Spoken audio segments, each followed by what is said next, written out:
Hi ಸ್ನೇಹಿತರೆ, ಶಾನ್ ಕನ್ನಡ ಚಾನಲ್ಗೆ ಸ್ವಾಗತ. ನಾವಿವತ್ತು ನಾನ್ ವೆಜ್ ಇಷ್ಟಪಡೋ ಪ್ರತಿಯೊಬ್ಬರಿಗೂ ಇಷ್ಟ ಆಗುವಂಥ ಚಿಕನ್ ಕಟ್ಲೆಟ್ ಯಾವ ರೀತಿ ಮಾಡೋದು ಅಂತ ನೋಡೋಣ. ಮೇಲೆ ಕ್ರಿಸ್ಪಿಯಾಗಿ ಒಳಗಡೆ ಸಾಫ್ಟಾಗಿ ಸೂಪರಾಗಿರುತ್ತೆ. ಇದರ ಜೊತೆಗೆ ಗ್ರೀನ್ ಚಟ್ನಿ ಅಥವಾ ಟೊಮೆಟೊ ಸಾಸ್ ಇದ್ದರೆ ತುಂಬ ಚೆನ್ನಾಗಿರುತ್ತೆ. ಬನ್ನಿ ಇದನ್ನು ಮಾಡೋದು ಯಾವ ರೀತಿ ಅಂತ ನೋಡೋಣ. ಮೊದಲು ನಾನಿಲ್ಲಿ ಅರ್ಧ kg ಬೋನ್ಲೆಸ್ ಚಿಕನ್ ತಗೊಂಡು ಚೆನ್ನಾಗಿ ತೊಳೆದು ಚಿಕ್ಕ ಚಿಕ್ಕ ಪೀಸಾಗಿ ಕಟ್ ಮಾಡಿ ಇಟ್ಕೊಂಡಿದ್ದೀನಿ. ನೆಕ್ಸ್ಟ್ ಈಗ ಗ್ಯಾಸ್ ಮೇಲೆ ಒಂದು ಪ್ಯಾನ್ ಇಟ್ಕೊಂಡು 1 ಟೇಬಲ್ ಸ್ಪೂನ್ ಎಣ್ಣೆ, ತೊಳೆದಿಟ್ಕೊಂಡಿರುವಂಥ ಚಿಕನ್ ಪೀಸಸ್ ಸೇರಿಸ್ಬಿಟ್ಟು ಇದಕ್ಕೆ ರುಚಿಗೆ ತಕ್ಕಷ್ಟು ಉಪ್ಪು, ಅರ್ಧ ಟೀ ಸ್ಪೂನ್ ಅರಿಶಿನ, 1 ಟೀ ಸ್ಪೂನ್ ಅಚ್ಕಾರದ ಪುಡಿ, 1 ಟೀ ಸ್ಪೂನ್ ಗರಂ ಮಸಾಲ, ಅರ್ಧ ಟೀ ಸ್ಪೂನ್ ಕಾಳುಮೆಣಸಿನ ಪುಡಿ, ಅರ್ಧ ಟೀ ಸ್ಪೂನ್ ಚಾಟ್ ಮಸಾಲ ಹಾಕ್ಬಿಟ್ಟು ಮಿಕ್ಸ್ ಮಾಡ್ಕೊಳ್ತಾ ಇದ್ದೀನಿ. ನಾನು ಇದರ ಜೊತೆಗೇ 1 ಟೀ ಸ್ಪೂನ್ ಶುಂಠಿ ಬೆಳ್ಳುಳ್ಳಿ ಪೇಸ್ಟ್ ಹಾಕ್ಬಿಟ್ಟು ಮಿಕ್ಸ್ ಮಾಡ್ಕೊಳ್ತಾ ಇದ್ದೀನಿ. ನಾನ್ ವೆಜ್ ರೆಸಿಪೀಸ್ಗೆ ಮೇಯ್ನಾಗಿ ಶುಂಠಿ ಬೆಳ್ಳುಳ್ಳಿ ಪೇಸ್ಟ್ ಆ್ಯಡ್ ಮಾಡ್ಕೊಳ್ಬೇಕು. ಸೊ ಶುಂಠಿ ಬೆಳ್ಳುಳ್ಳಿ ಪೇಸ್ಟ್ ಹಾಕಿರುವಂಥ ವಿಡಿಯೋ ಕ್ಲಿಪ್ ಮಿಸ್ ಆಗಿದೆ, ಸೊ ಅದಕ್ಕೆ ತಿಳಿಸ್ತಾ ಇದ್ದೀನಿ. ನೋಡಿ, ಈ ರೀತಿ ಇದನ್ನು ಹೈ ಫ್ಲೇಮಲ್ಲೇ ಒಂದು 3-4 ನಿಮಿಷ ಚೆನ್ನಾಗಿ ಫ್ರೈ ಮಾಡಿಬಿಟ್ಟು ಅರ್ಧ ಕಪ್ ನೀರು ಸೇರಿಸ್ಕೊಳ್ಳಿ. ಈಗ ಒಂದು ಲಿಡ್ನ ಕ್ಲೋಸ್ ಮಾಡಿ ಮೀಡಿಯಮ್ ಫ್ಲೇಮಲ್ಲೇ 10 ಮಿನಿಟ್ಸ್ ಬೇಯಿಸ್ಕೊಳ್ಬೇಕು. ನೋಡಿ, ಕರೆಕ್ಟಾಗಿ 10 ಮಿನಿಟ್ಸ್ ಆಗಿದೆ. ನಾವು ಹಾಕಿರುವಂಥ ನೀರಿನ ಪ್ರಮಾಣ ಕಡಿಮೆ ಆಗಿ ಚಿಕನ್ 70% ಬೆಂದಿರುತ್ತೆ. ಈಗ ನಾನು ಇದಕ್ಕೆ ಅರ್ಧ ಕ್ಯಾರೆಟ್ ಮತ್ತು ಕ್ಯಾಪ್ಸಿಕಮ್ ಸೇರಿಸ್ಬಿಟ್ಟು ಮಿಕ್ಸ್ ಮಾಡ್ಕೊಳ್ತಾ ಇದ್ದೀನಿ. ಕ್ಯಾಪ್ಸಿಕಮ್ ಮತ್ತು ಕ್ಯಾರೆಟ್ ಸೇರಿಸ್ಕೊಳ್ಳೋದ್ರಿಂದ ನೀವು ಮಾಡುವಂಥ ಚಿಕನ್ ಕಟ್ಲೆಟ್ ಟೇಸ್ಟ್ ಇನ್ನೂ ಚೆನ್ನಾಗಿರುತ್ತೆ. ಬೇಡ ಅಂದರೆ ಸ್ಕಿಪ್ ಮಾಡ್ಕೊಳ್ಬೋದು. ಮತ್ತೆ ಲಿಡ್ನ ಕ್ಲೋಸ್ ಮಾಡಿ ಮೀಡಿಯಮ್ ಫ್ಲೇಮಲ್ಲೇ 5 ನಿಮಿಷ ಬೇಯಿಸ್ಕೊಳ್ಬೇಕು.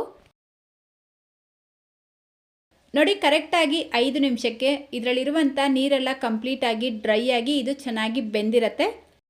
ಈಗ ಗ್ಯಾಸ್ ಫ್ಲೇಮ್ನ ಆಫ್ ಮಾಡಿಬಿಟ್ಟು ಈ ರೀತಿ ಒಂದು ಮ್ಯಾಶರ್ ತಗೊಂಡು ಇದನ್ನು ಚೆನ್ನಾಗಿ ಮ್ಯಾಶ್ ಮಾಡ್ಕೊಳ್ಬೇಕು. ಅಕಸ್ಮಾತ್ ಇದು ಡ್ರೈ ಆಗಿಲ್ಲ, ಇದರಲ್ಲಿ ಇನ್ನೂ ನೀರಿದೆ ಅಂದರೆ ಇದು ಕಂಪ್ಲೀಟಾಗಿ ಡ್ರೈ ಆದಮೇಲೆ ಇದನ್ನು ಈ ರೀತಿ ಮ್ಯಾಶ್ ಮಾಡಿ ತೆಗೆದಿಟ್ಕೊಳ್ಳಿ. ನೋಡಿ, ಮ್ಯಾಶ್ ಮಾಡಿರುವಂಥ ಈ ಚಿಕನ್ ಸ್ವಲ್ಪ ತಣ್ಣಗಾಗಿದ್ದ ನಂತರ ಇದಕ್ಕೆ ದೊಡ್ಡ ಸೈಜಿಂದು 1 ಆಲೂಗಡ್ಡೆನ ಬೇಯಿಸಿ ಸಿಪ್ಪೆ ತೆಗೆದು ಚೆನ್ನಾಗಿ ಮ್ಯಾಶ್ ಮಾಡಿಬಿಟ್ಟು ಸೇರಿಸ್ಕೊಳ್ತಾ ಇದ್ದೀನಿ. ಮೀಡಿಯಮ್ ಸೈಜ್ದು 1 ಚಿಕ್ಕ ಈರುಳ್ಳಿ ಸಣ್ಣದಾಗಿ ಕಟ್ ಮಾಡಿಬಿಟ್ಟು ಸೇರಿಸ್ಕೊಳ್ಳಿ. ಇದರ ಜೊತೆಗೇ 1 ಗ್ರೀನ್ ಚಿಲ್ಲಿ, ಸ್ವಲ್ಪ ಕೊತ್ತಂಬರಿ ಸೊಪ್ಪು ಹಾಕ್ಬಿಟ್ಟು ಇದೆಲ್ಲವನ್ನು ಚೆನ್ನಾಗಿ ಮಿಕ್ಸ್ ಮಾಡ್ಕೊಳ್ಬೇಕು. ಅರ್ಧ kg ಚಿಕನ್ ತಗೊಂಡ್ರೆ ದೊಡ್ಡ ಸೈಜಿಂದು 1 ಆಲೂಗಡ್ಡೆ ಕರೆಕ್ಟಾಗಿರುತ್ತೆ, ಅಥವಾ ಮೀಡಿಯಮ್ ಸೈಜ್ದು 2 ಆಲೂಗಡ್ಡೆ ಸೇರಿಸ್ಕೊಳ್ಳಿ. ಈರುಳ್ಳಿನೂ ಅಷ್ಟೇ ಮೀಡಿಯಮ್ ಸೈಜ್ದು 1 ಹಾಕ್ಕೊಂಡ್ರೆ ಸಾಕು, ಅದಕ್ಕಿಂತ ಜಾಸ್ತಿ ಸೇರ್ಸಕ್ಕೆ ಹೋಗಬೇಡಿ. ಸೊ ನೋಡಿ, ಈ ರೀತಿ ಇದನ್ನು ಚೆನ್ನಾಗಿ ಮಿಕ್ಸ್ ಮಾಡ್ಕೊಂಡಿದ ನಂತರ ನಿಮ್ಗೆ ಯಾವ ಸೈಜಲ್ಲಿ ಕಟ್ಲೆಟ್ ಮಾಡ್ಕೊಳ್ಬೇಕು ಆ ಸೈಜ್ ಉಂಡೆಗಳನ್ನು ಮಾಡ್ಕೊಳ್ಳಿ. ನಾನಿಲ್ಲಿ ಸ್ವಲ್ಪ ಮೀಡಿಯಮ್ ಸೈಜಲ್ಲೇ ಮಾಡ್ಕೊಳ್ತಾ ಇದ್ದೀನಿ. ಈ ರೀತಿ ರೋಲ್ ಮಾಡಿಬಿಟ್ಟು ಮಧ್ಯದಲ್ಲಿ ಈ ರೀತಿ ಫ್ಲ್ಯಾಟ್ ಮಾಡಿ ತೆಗೆದಿಟ್ಕೊಳ್ಳಿ. ಇದರ ಥಿಕ್ನೆಸ್ ಸ್ವಲ್ಪ ಮಂದವಾಗೇ ಇರಬೇಕು, ಜಾಸ್ತಿ ತೆಳುವಾಗಿ ಮಾಡ್ಕೊಳ್ಬಾರ್ದು, ಅಷ್ಟೊಂದು ಚೆನ್ನಾಗಿರೋದಿಲ್ಲ. ಈಗಾಗಲೇ ನಮ್ಮ ಚಾನಲಲ್ಲಿ ಚಿಕನ್ ವಡೆ ಯಾವ ರೀತಿ ಮಾಡೋದು ಅಂತ ವಿಡಿಯೋ ಶೇರ್ ಮಾಡಿದ್ದೀನಿ. ಆ ವಿಡಿಯೋ ಲಿಂಕ್ ಡಿಸ್ಕ್ರಿಪ್ಷನ್ ಬಾಕ್ಸಲ್ಲಿ ಕೊಟ್ಟಿರ್ತೀನಿ, ಬೇಕಿದ್ರೆ ನೀವು ಚೆಕ್ ಮಾಡ್ಕೊಳ್ಬೋದು.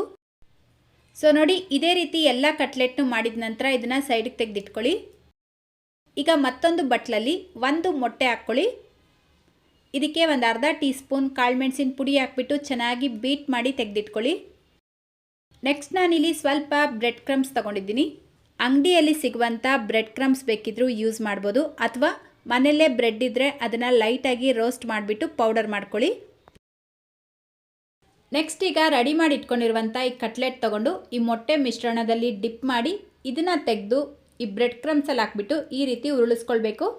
ಜಸ್ಟ್ ಲೈಟಾಗಿ ಪ್ರೆಸ್ ಮಾಡ್ಕೊಳ್ತಾ ರೋಲ್ ಮಾಡ್ಕೊಳ್ಳಿ. ಈ ರೀತಿ ರೆಡಿ ಮಾಡಿರುವಂಥ ಈ ಕಟ್ಲೆಟ್ಸ್ನ ಬೇಕಿದ್ರೆ ನೀವು ಸ್ಟೋರ್ ಮಾಡ್ಕೊಳ್ಬೋದು. ಒಂದು ಜಿಪ್ಲಾಕ್ ಕವರಲ್ಲಿ ಇದನ್ನು ಹಾಕ್ಬಿಟ್ಟು ಫ್ರೀಝರಲ್ಲಿ ಸ್ಟೋರ್ ಮಾಡಿದ್ರೆ 1 ವಾರ ಆದರೂ ಇದು ಫ್ರೆಶ್ ಆಗೇ ಇರುತ್ತೆ. ನಿಮ್ಗೆ ಯಾವಾಗ ಕಟ್ಲೆಟ್ ತಿನ್ನಬೇಕು ಅನ್ಸುತ್ತೋ ಫ್ರೀಝರಿಂದ ತೆಗೆದು ಒಂದು 5 ನಿಮಿಷ ಹೊರಗಡೆ ಇಟ್ಟು ನಂತರ ನೀವು ಡೀಪ್ ಫ್ರೈ ಅಥವಾ ಶಾಲೋ ಫ್ರೈ ಮಾಡಿ ತಿನ್ಬೋದು. ನಾನು ತಗೊಂಡಿರುವಂಥ ಅರ್ಧ kg ಚಿಕನ್ಗೆ ನನಗಿಲ್ಲಿ ಮೀಡಿಯಮ್ ಸೈಜ್ದು 10 ಕಟ್ಲೆಟ್ ರೆಡಿಯಾಗಿದೆ. ಈ ಕಟ್ಲೆಟ್ಸ್ ಈ ರೀತಿ ರೆಡಿ ಮಾಡಿದ ತಕ್ಷಣ ಡೀಪ್ ಫ್ರೈ ಮಾಡೋದಕ್ಕಿಂತ ಒಂದು 5 ನಿಮಿಷ ರೆಸ್ಟ್ ಮಾಡೋದಕ್ಕೆ ಬಿಟ್ಟು ನೀವು ನಂತರ ಡೀಪ್ ಫ್ರೈ ಅಥವಾ ಶಾಲೋ ಫ್ರೈನ ಮಾಡ್ಕೊಳ್ಬೋದು. ನಾನಿವತ್ತು ಶಾಲೋ ಫ್ರೈ ಮಾಡೋದಕ್ಕೆ ಬೇಕಾದಷ್ಟು ಎಣ್ಣೆ ಬಿಸಿಗೆ ಇಟ್ಕೊಂಡಿದ್ದೀನಿ. ಎಣ್ಣೆ ಮೀಡಿಯಮ್ ಆಗಿ ಬಿಸಿಯಾಗಿರಬೇಕು. ಈ ರೆಡಿ ಮಾಡ್ಕೊಂಡಿರುವಂಥ ಕಟ್ಲೆಟ್ಸ್ನ ಒಂದೊಂದಾಗೆ ಇದರಲ್ಲಿ ಹಾಕ್ಬಿಟ್ಟು ಮೀಡಿಯಂ ಫ್ಲೇಮಲ್ಲೇ ಫ್ರೈ ಮಾಡ್ಕೊಳ್ಳಿ. ಹಾಕಿದ ತಕ್ಷಣ ಇದನ್ನು ಮಿಕ್ಸ್ ಮಾಡಬಾರ್ದು. ಒಂದು ಕಡೆ ಇದರ ಕಲರ್ ಚೇಂಜ್ ಆಗಿ ಚೆನ್ನಾಗಿ ಕ್ರಿಸ್ಪಿ ಆಗುತ್ತೆ. ನಂತರ ಇದನ್ನು ಉಲ್ಟಾ ಮಾಡಿ ಹಾಕ್ಬಿಟ್ಟು ಫ್ರೈ ಮಾಡ್ಕೊಳ್ಬೇಕು. ನಾವು ಆಲ್ರೆಡಿ ಚಿಕನ್ನ ಬೇಯಿಸ್ಬಿಟ್ಟು ನಂತರ ಕಟ್ಲೆಟ್ ಮಾಡ್ತಾ ಇರೋದ್ರಿಂದ ಇದು ತುಂಬ ಹೊತ್ತು ಟೈಮ್ ಇಡ್ಸಲ್ಲ, ಬೇಗ ಫ್ರೈ ಆಗುತ್ತೆ. ಮೇಲೆ ಮಾತ್ರ ಕ್ರಿಸ್ಪಿಯಾಗಿ ಕಲರ್ ಚೇಂಜ್ ಆದರೆ ಸಾಕು. ಸೊ ನೋಡಿ, ಈ ರೀತಿ ಗೋಲ್ಡನ್ ಕಲರ್ ಆಗಿದ ತಕ್ಷಣ ಇದು ರೆಡಿಯಾಗಿದೆ ಅಂತ ಅರ್ಥ. ಈಗ ಇದನ್ನು ಎಣ್ಣೆಯಿಂದ ತೆಕ್ಕೊಳ್ತಾ ಇದ್ದೀನಿ. ಉಳಿದಿರುವಂಥ ಕಟ್ಲೆಟ್ಸ್ನು ಇದೇ ರೀತಿ ನೀವು ಫ್ರೈ ಮಾಡ್ಕೊಳ್ಬೇಕು. ನಿಮಗೆ ನೋಡಿದ್ರೇ ಗೊತ್ತಾಗ್ತಾ ಇರ್ಬೋದು ಚಿಕನ್ ಕಟ್ಲೆಟ್ ಎಷ್ಟು ಕ್ರಿಸ್ಪಿಯಾಗಿದೆ ಅಂತ. ಮೇಲ್ಗಡೆ ಗರ್ಗರಿಯಾಗಿ ಒಳಗಡೆ ಮೃದುವಾಗಿ, ತಿನ್ನೋದಕ್ಕಂತೂ ಬಹಳ ರುಚಿಯಾಗಿರುತ್ತೆ. ನಾವು ಚಿಕನ್ನ ಮ್ಯಾಶ್ ಮಾಡಿಬಿಟ್ಟು ಸೇರಿಸಿರೋದ್ರಿಂದ ತಿನ್ನಬೇಕಾದ್ರೆ ಚಿಕನ್ ಪೀಸಸ್ ಮಧ್ಯದಲ್ಲಿ ಬಾಯಿಗೆ ಸಿಗುತ್ತೆ, ಇನ್ನೂ ಟೇಸ್ಟಿಯಾಗಿರುತ್ತೆ. ಸೊ ಅಷ್ಟೇ, ಈಗ ತುಂಬ ಗರ್ಗರಿಯಾಗಿ ಟೇಸ್ಟಿಯಾಗಿರುವಂಥ ಚಿಕನ್ ಕಟ್ಲೆಟ್ ರೆಡಿಯಾಗಿದೆ. ನಾನು ಇದನ್ನು ಟೊಮೆಟೊ ಕೆಚಪ್ ಜೊತೆಲಿ ಸರ್ವ್ ಮಾಡಿದ್ದೆ, ಎಕ್ಸಲೆಂಟಾಗಿತ್ತು. ನೀವು ಬೇಕಿದ್ರೆ ಮಯೋನೀಸ್ ಅಥವಾ ಗ್ರೀನ್ ಚಟ್ನಿ ಯಾವುದ್ರ ಜೊತೆ ಬೇಕಾದರೂ ಟೇಸ್ಟ್ ಮಾಡ್ಬೋದು. ಸೊ ಇವತ್ತಿನ ಈ ರೆಸಿಪಿ ನಿಮ್ಗೆ ಇಷ್ಟ ಆಗಿದೆ ಅಂತ ಅಂದ್ಕೊಳ್ತೀನಿ. ಇಷ್ಟ ಆಗಿದ್ರೆ ಪ್ಲೀಸ್ ವಿಡಿಯೋಗೊಂದು ಲೈಕ್ ಮಾಡಿ. ಲೈಕ್ ಮಾಡೋದ್ರ ಜೊತೆಗೆ ವಿಡಿಯೋನ ನಿಮ್ಮ ಫ್ರೆಂಡ್ಸ್ ಮತ್ತು ಫ್ಯಾಮಿಲಿಯವ್ರ ಜೊತೆಗೂ ಶೇರ್ ಮಾಡ್ಕೊಳ್ಳಿ.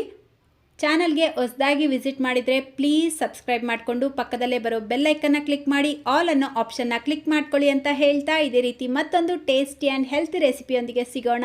Thank you.